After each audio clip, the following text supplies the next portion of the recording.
This is Build It Baby, the show for big ideas, brave pivots, and bold next chapters. So let's do it. Let's build it, baby.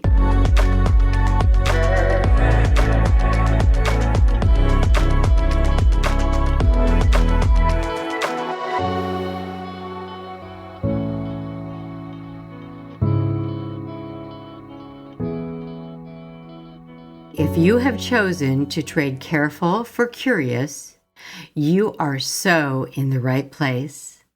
I'm Penelope Bent here, and this is Build It Baby. Whether you're entertaining the idea of starting your own business as a side hustle, or perhaps the main attraction, I gotcha. So let's build it, baby. So if you're thinking about a build, whether big or small, I think it's important to break down and chat about what's really happening in marketing and advertising today in 2025. I think we should take a look at what's working, what's not, and why it matters. And first, I think it's important to understand the difference between marketing and advertising. So here's some of the main differences that I always really pay attention to. Marketing is the overall strategy. It's the process of understanding your audience. It's how you're shaping your message about your product or your brand and positioning your product or service to attract and keep customers. Now, that includes everything from research and branding to pricing, distribution, content, and customer experience. Think of marketing as the big picture. It's about identifying what people need, how your product solves that need, and how to communicate that value consistently across all channels. So this may include market research, customer surveys, brand development. We've already talked about the logo, messaging, tone, etc., etc. Obviously, social media strategy and content. Many times, email, newsletters, whatever the community building strategy is that you may have there. And then possibly additional partnerships and public relationships. Your bottom line is to build a consistent brand story. Now, advertising, on the other hand, it's a subset of marketing. It's the promotional part. It's when you pay or not to get your message in front of people, usually through a targeted campaign. So that's when we're talking about advertising. Advertising's goal is to increase awareness or drive immediate action, clicks, sign-ins, or purchases. A few advertising ideas might be your Facebook, your Instagram ads, podcasts, or radio spots. You might even consider physical billboards and print ads, perhaps some sponsored posts or influencer partnerships, and even television commercials. So those are all part of the advertising subset of marketing. Those are the elements that you can pay for to get your story out there, to get your brand out there. And I think in short, if you look at it this way, marketing is the plan and advertising is just one of the tools you use to execute the plan. And I think when you start to create your build, I think one of the most important questions to ask is, who are we talking to? And what do they need? What are the needs of the people? What are their pain points? What are the problems that we're trying to solve? And advertising is the answer. That gives you the how do we get our message in front of them effectively. So let's look at some of today's biggest marketing and advertising struggles and why they matter. First of all, there's just so much noise. There's lots of chatter out there. I know that the minute you open your phone in the morning, you're bombarded with emails and text messages and you name it. There's just way too much noise. And there's very little connection. So here's what I believe is happening. Everyone's marketing, but fewer are connecting. I think the digital landscape is just oversaturated with ads and reels and podcasts and newsletters. People are scrolling, but the real question is, are they seeing? They're not saying. And here's the impact. Great businesses get drowned out because they're not distinct. There's no emotionally, they don't resonate emotionally. There's no intention, no soul, if you will. And many businesses don't identify their purpose. There's no clarity. What is their reason for being? We're just left with a cold, dead logo. I mean, that's the name of the business. Okay. But, what's in it for me? How can it help me? Well, that question obviously is not being identified. And I know it sounds weird, but in my world, my business is alive. It has a heartbeat. And it is my job to share that heartbeat with the world, with others. Market soul, not spam. I want to share the deep being of my creation. So basically, are we chasing algorithms instead of the audience? What's happening? Businesses are trapped in an endless chase to please platforms instead of people. I got to make sure that I post, at least 4 times a week, because if I don't, then the algorithm won't, get out there and nobody will see anything about me. And so there's a major impact. The brands lose authenticity and they fatigue the audience. I don't know about you, but I'm exhausted from this stuff. And when I think about it, with all the data that's coming in, how much how many of those businesses am I actually buying from? And then I think it's also important to look at what's happening with all this data that everybody wants. But few know how to measure the data. Between the multi-channel campaigns, the privacy changes, all that behavior makes results really murky. How do you know that what you're spending your money on in advertising is actually working, or the time you're spending for your social media expert that's on the team? And that's costing you a pretty penny, I assure you. So here's the impact. Marketers get pressured to perform, not build. And the real question is, are we measuring what matters or just what's easy? And I'm telling you, when you look at the money that's being spent on, for your marketing dollars, you really have to ask yourself, that's a serious chunk of change. So what am I getting? Is my business moving forward? I'm spending a fortune on these digital scientists who tell me that they know what the hell they're talking about. But, what is really happening? There's audiences everywhere. Is it TikTok? Is it Threads, LinkedIn, podcast, streaming, gaming? These brands are stretched so thin. And I think the real question is, are the efforts being diluted? Is messaging inconsistent? And is your brand voice fractured? I mean, how do you stay consistent when your audience is everywhere? So I think there is a way that I believe that there should be a new approach. I believe that we should start building from the inside before we start broadcasting to the outside. What I mean is, I don't think marketing is broken. It's just louder than hell. It's faster than hell, and it's more complicated than ever. So when you're starting your build, I would suggest to start exploring the emotional and strategic landscape. And the reason that I'm saying this isn't only from the rising costs of ads, but also pay attention to the shrinking audience attention span. I mean, work from there. Just ask yourself, Dear God, are you really looking at everything that comes across your computer or your phone? I mean, this stuff even pops up on my smart TV. It's making me nuts. And I think you have to look at the people, at your potential consumer, your client. I mean, what is it about? I really believe that our clients are craving authenticity. They're craving to work with businesses that have a purpose and that are aligned, have an alignment with value.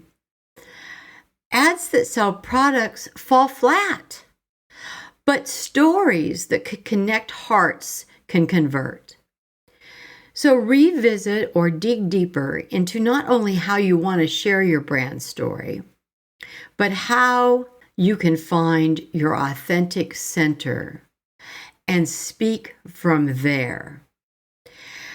One of the things that I ran across recently was just really an incredible book that's called Building a Story Brand. And it's by Don Miller. It's a great little book, and it really talks about creating your story behind your brand. So when you review your social media choices, I think it's important to dial in what works for you personally. Go back to your operating system. Is it Instagram, Facebook, TikTok? You know, I've had to really look at this when I've started building Build It Baby. And I know that Instagram, boy, they want you to, share your darkest secrets and tell the story and show the story and, create a reel. And oh my God, it's a laundry list of what you have to do. And by God, you got to do it 4 times a week or nobody's going to be paying attention to what you're building. Well, that's really hard for me. I'm very private. I'm not one of those Facebook posters who can go, oh yeah, here we are on vacation. Here's the kids. Aren't they pretty? That always makes me nuts. So for me, it's very hard for me to share me. I don't think that that's completely necessary. I don't think that my clients need to see a picture of me sitting there in my thoughts. But I do believe that it's important for my clients to, and my audience and my customers, so to speak, to understand the true story behind the brand. And yet I don't believe that I have to cross over and share my private, every intimate piece of my life. I can't even stand looking at this stuff anymore. And I really believe we don't need to market harder or be out there front and center in our underwear. We just need to market and be truer to ourselves, truer to the being of what we're trying to build. I believe the future of advertising and marketing is in building brands that last with human creativity, with human connection, with soul-driven strategy and purpose. And finally, I really want you to think about this. Connection beats conversion.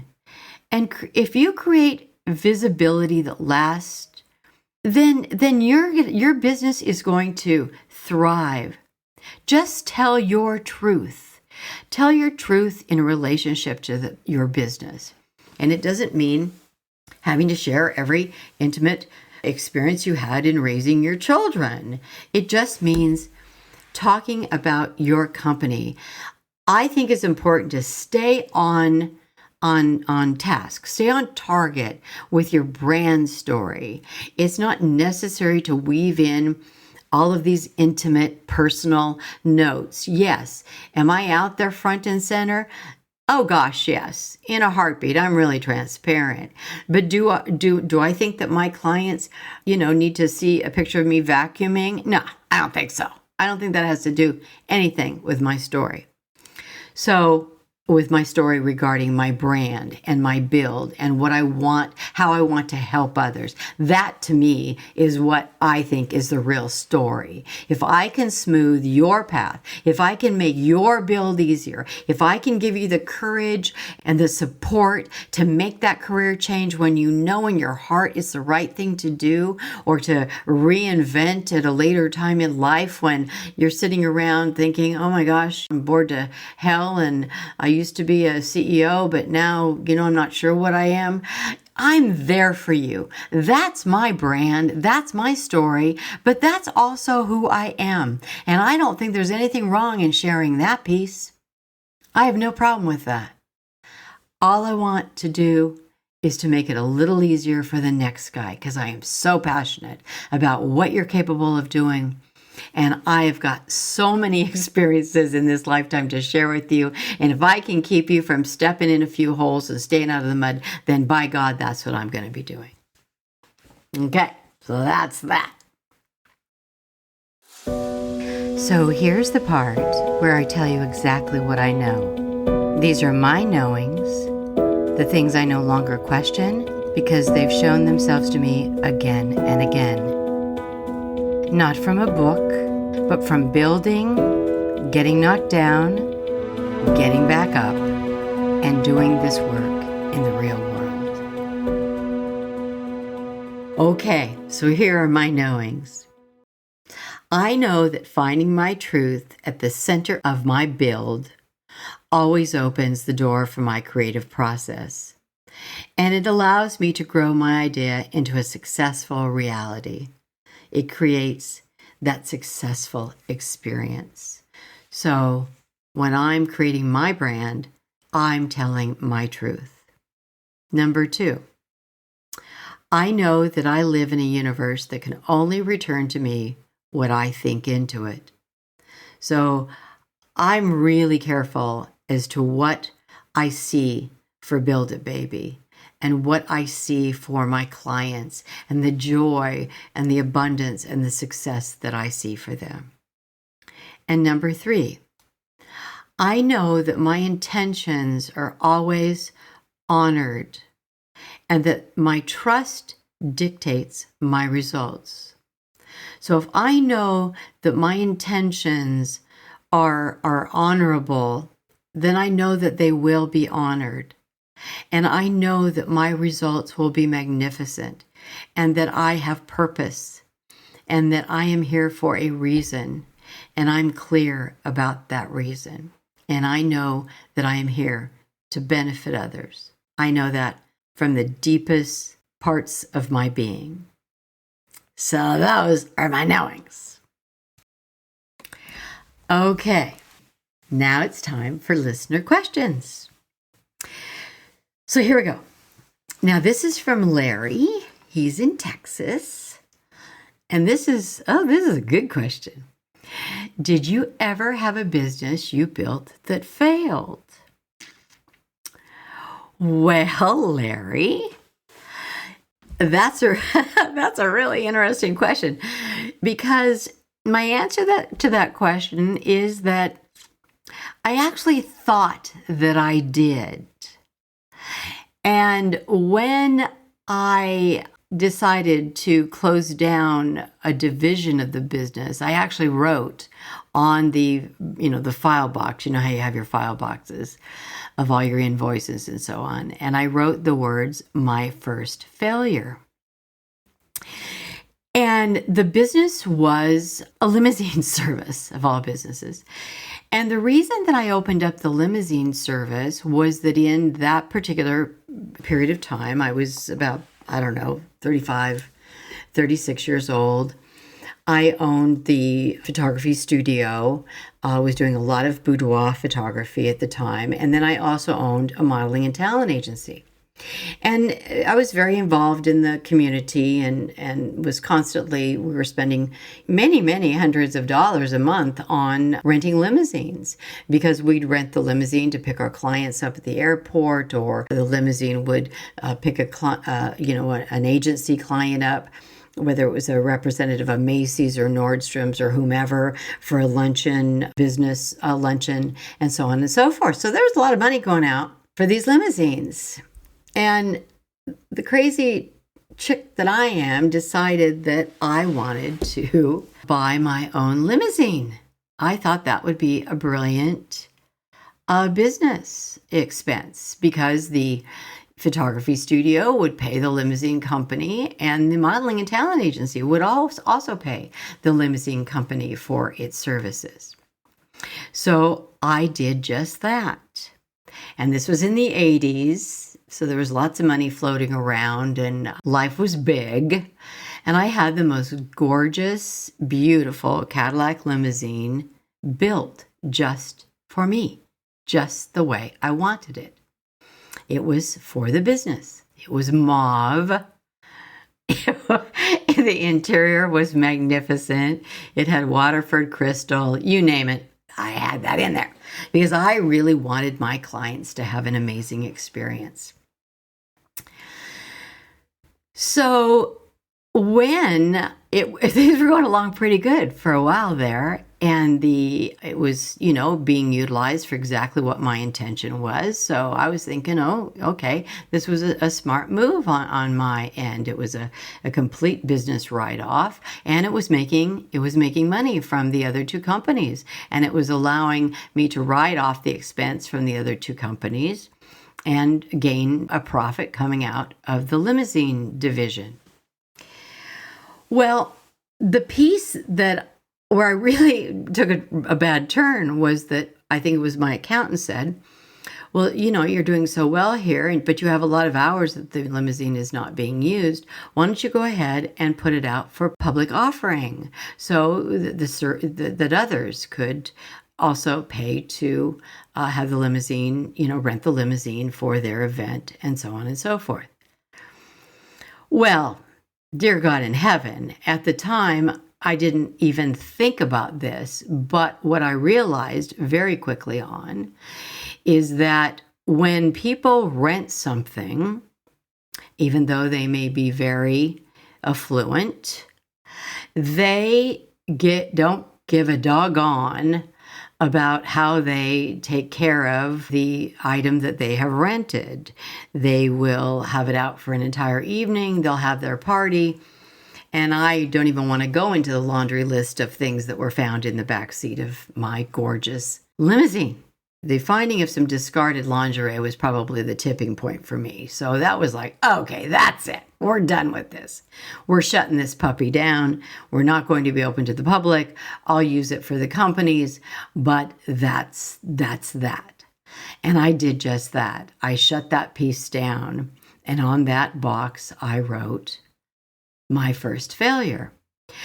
But interestingly enough, when I went back and looked at that situation as a business move, it actually was never a financial failure. What was wrong was that was not the kind of business that I wanted to be involved in. I did not want to have to go through the process of being guaranteed that the limousine driver that I had hired would show up, or that he or she would not supposedly bring the car in at the end of the run, but in reality, they had the car out all night long, picking up a side hustle on my dime and with my gas. So I didn't really think it through. I was only looking at what my original needs were for the company. So was it a failure? Not necessarily from a business perspective, from an emotional perspective, and from an individual perspective. I had completely failed. I had failed to think it all the way through, to research as to what were the pros and cons of that type of business. And that's where I really stepped in it. And so you ask, did I ever have a business that I built that failed? Well, I think that I really almost think I'm the one that kind of failed the business. it was just not, that was not my cup of tea. Those were not the kind of folks I wanted to hang with. And I certainly did not want that kind of behavior going on in the backseat of something that I had built that I thought was a piece of art and beautiful. I wanted that to be shared only with my clients and my friends and family and so on. So yeah, so there's my failure story. And I'm telling you, sometimes when you want to expand and you just think, oh my God, this is such a good idea. It might look great on paper, but you really have to ask yourself, is that going to fit? Is that going to be an authentic move for you? And my answer was, oh, hell no. That was a cluster, an absolute cluster. Well, hey, thank you so much, Larry, for asking the question. And for those of you out there, gosh, I love this segment. I love the idea that you'll send a question in and we can address it. I also think it's really fun if, you've got a comment on perhaps what you thought of the show, or maybe something that you learned, or a suggestion. Maybe if you're, today we've been talking about marketing and advertising. Maybe you've discovered something that our listeners would love to hear. Please go to the show notes and there's a little text link there. You could text me your listener question or listener comments. I think that would be fun to receive. So thank you very much. That would be terrific. Make my day. Well, thanks for tuning in to Build It, Baby. Your brand isn't built on your ads. It's built on your intention. And when your message comes from that deep place, from the heart of what you believe, people don't just listen, they lean in. So go ahead, simplify, clarify, and build it, baby. Always best, P. Build It, Baby is a Rainy Day Production House original, hosted by Penelope Bent and produced and edited by Morgan Clymer. Music by Yuri Shemshashin and Oleksiy Holobiev. If this episode spoke to you, please follow the show and leave a review. It helps more dreamers like you find us. And remember, you're not just building a bold business or a career, you're building a bold life.